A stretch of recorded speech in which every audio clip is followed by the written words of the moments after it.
Oi, gente, vamos lá. Hoje eu vou estudar com vocês Gênesis capítulo 30. Lembrando que eu estou só ministrando aqui o meu estudo bíblico, né? Eu estou compartilhando com vocês aquilo que Deus ministra no meu coração.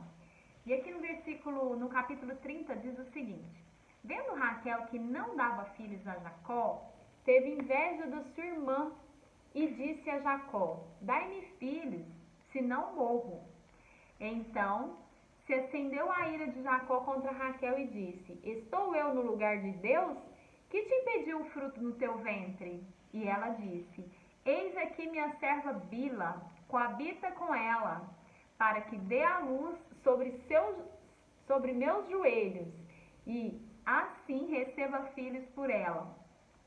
Assim lhe deu a Bila, sua serva, por mulher, e Jacó possuiu, e concebeu Bila, e deu a Jacó um filho.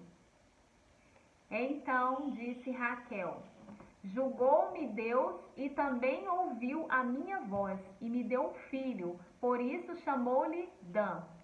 E Bila, serva de Raquel, concebeu outra vez e deu a Jacó o segundo filho.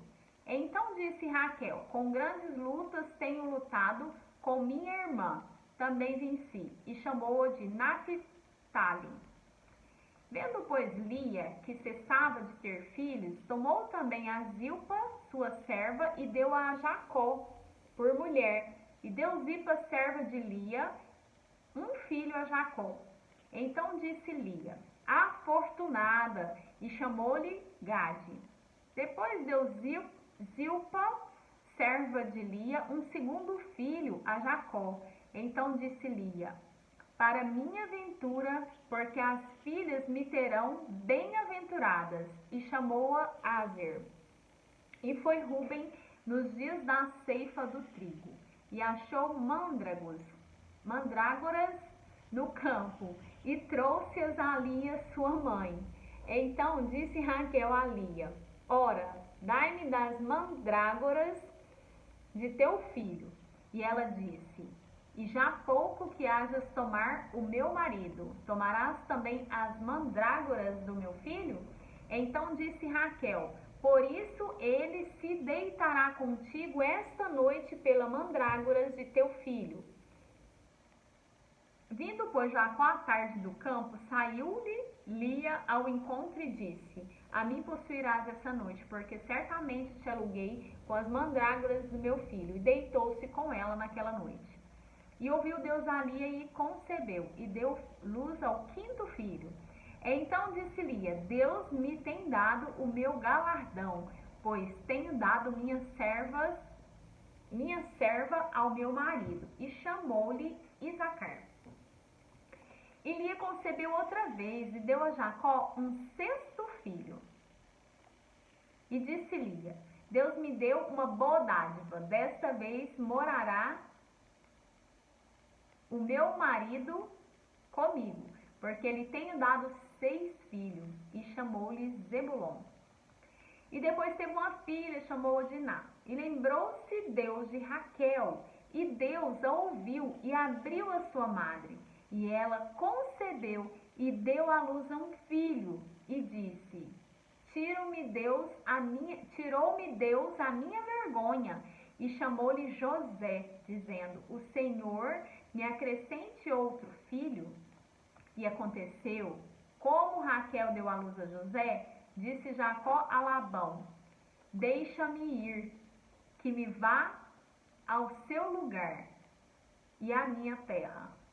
Dai-me as minhas mulheres e os meus filhos, pelas quais te tenho servido, e ir-me-ei, pois tu sabes o serviço que te tenho feito.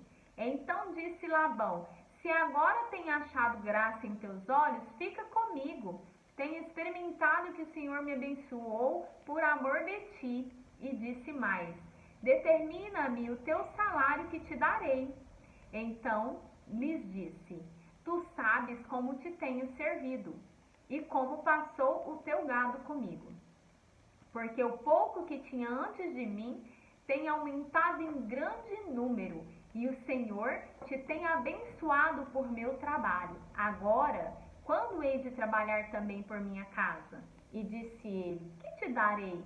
Então disse Jacó: Nada me darás. Se me fizeres isso, tornarei a apacentar e a guardar o teu rebanho. Passarei hoje por todo o teu rebanho, separarei dele todos os salpicados e malhados e todos os morenos entre os cordeiros, e os malhados e salpicados entre as cabras. E isso será o meu salário.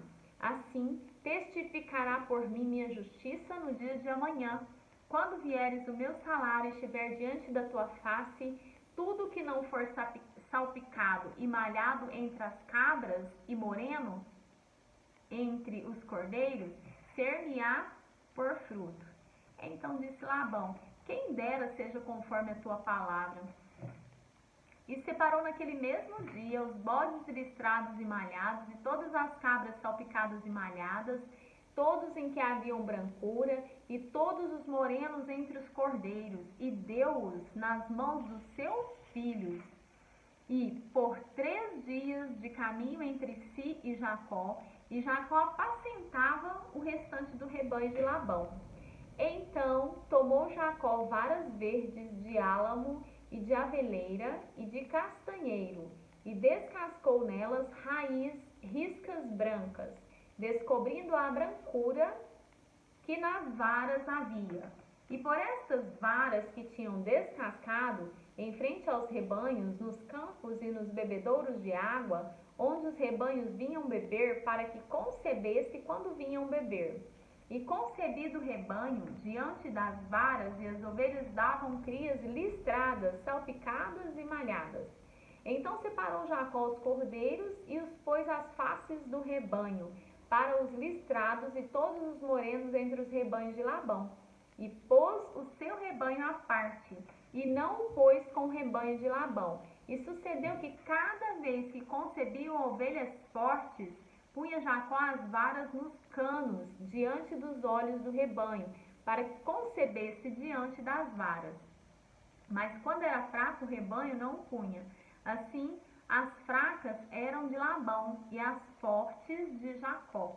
E cresceu o homem em grande maneira, e teve muitos rebanhos, e servas, e servos, e camelos, e jumentos.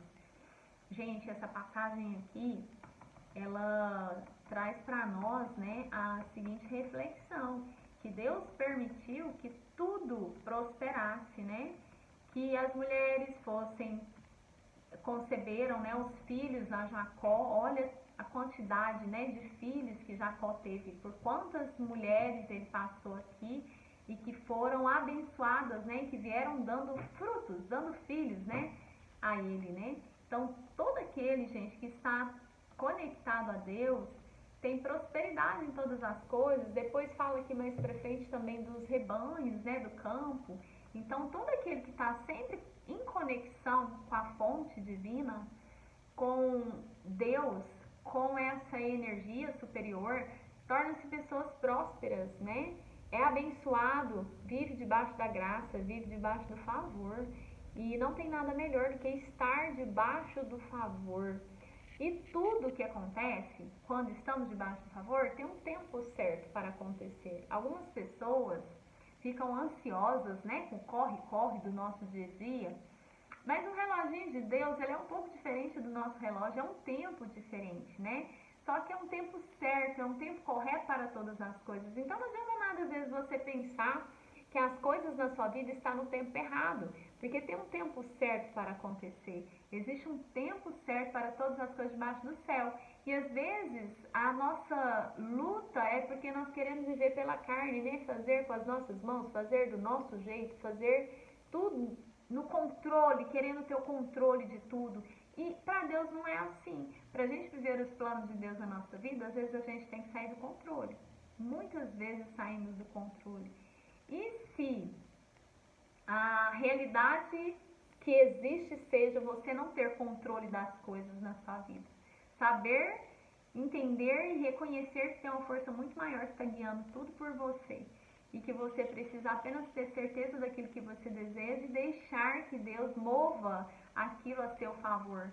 esperar em Deus aquilo que você deseja, esperar no tempo certo para as coisas acontecerem e sofrer menos por isso.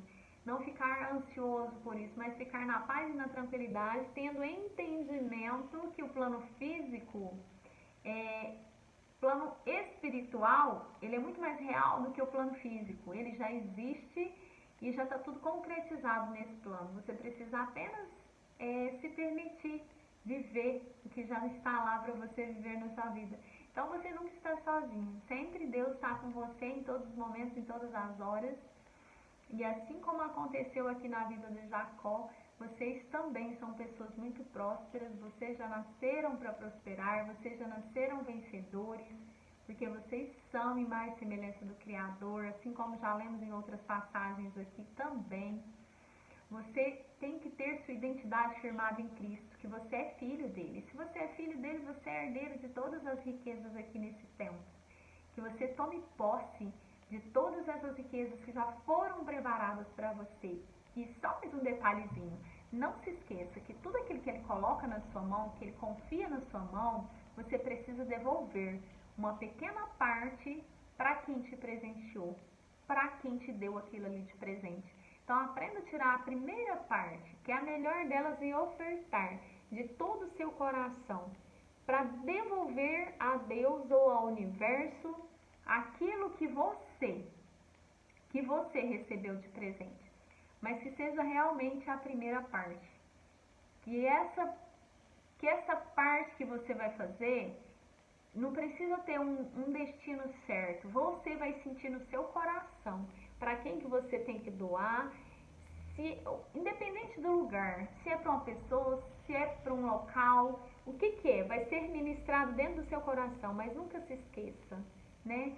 Os 10% daquilo que você ganha, que você devolva isso para o universo, porque aí sim você vai ver a verdadeira multiplicação. Pode ter certeza que os seus 90% vão render muito mais do que os 100% que você teria só na sua mão, sem fazer essa devolução, sem fazer esse compromisso, né, que é de devolver, que é de doar, que é de transbordar, também de uma forma financeiramente falando, né? Porque tem várias formas de a gente fazer esse transbordo, mas com dinheiro também é uma delas. E que você aprenda a se programar para fazer isso sempre na sua vida. A primeira parte de tudo que entrar para você devolver. E aí você vai experimentar o poder da multiplicação de tudo aquilo que, vem para as suas mãos. Então descansa, tem coisa boa demais para você receber. Fique aí no estado de presença, no aqui e agora, e você vai ver coisas incríveis acontecendo na sua vida. Abre seus olhos espirituais para enxergar essas bênçãos que estão chegando até você.